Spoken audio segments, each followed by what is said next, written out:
Have you ever struggled with your body image? I have, and so have millions and millions of Americans. Almost daily, I read or hear something about a new diet or exercise program. I see commentary on celebrities. Some are being praised for being confident in their larger body size. Some are being criticized for being too thin.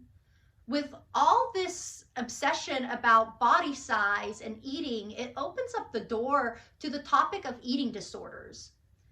Eating disorders is a deadly mental illness, and it impacts about 9% of US citizens, and less than 6% of those individuals are diagnosed as being underweight, according to the ANAD.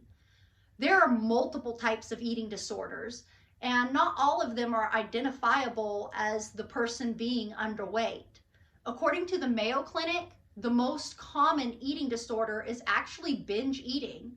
Binge eating is where a person might lack control over the food that they are intaking. They'll eat to a point where they're uncomfortable. Binge eating typically falls in a pattern of a binge of once a week. Individuals also might experience shame or guilt, which can lead to them hiding their eating. On the opposite end, there's anorexia nervosa. This is a life-threatening disease. Most individuals that are experiencing anorexia will control their calorie intake, control how much food they consume, exercise obsessively. They might take laxatives or diuretics. They may only eat a certain type of food. This illness can have impacts on their health. The individual suffering from anorexia might have brittle hair, nails, low blood pressure. It can damage their heart, and it can even lead to organ failure or even death, according to the National Institute of Mental Health. Now that we've discussed two of the most common eating disorders, and there are others, it is important to acknowledge that eating disorders can affect people of all genders and backgrounds. According to the Mayo Clinic, eating disorders typically begin in children or young adults. The National Institute of Mental Health indicates that researchers are beginning to see a connection between the illness and one's genes. It is possible that an eating disorder can run in your family. Being aware of this could help your loved one. Not only could genes play a role in this illness, it can also be attributed to one's brain patterns. The National Institute of Mental Health suggests that the brain of a healthy person operates differently than the brain of a person suffering from an eating disorder.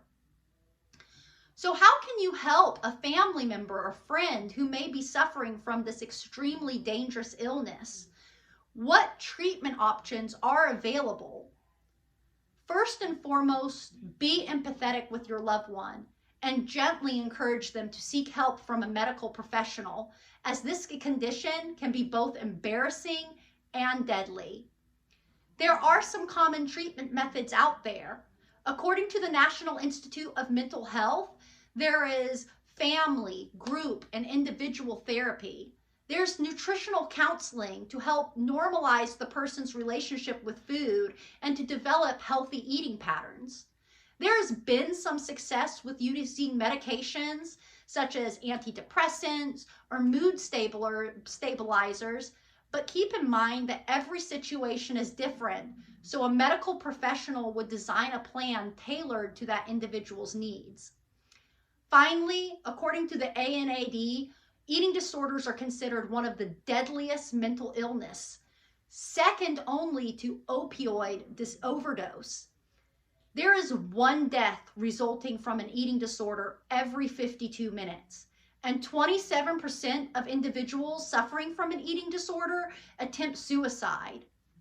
These statistics are shocking and serve as a reminder to us all that though it may seem innocent enough to comment on one's body, be mindful that everyone is struggling with something, so be kind. And if you are suffering, get help, as help is available.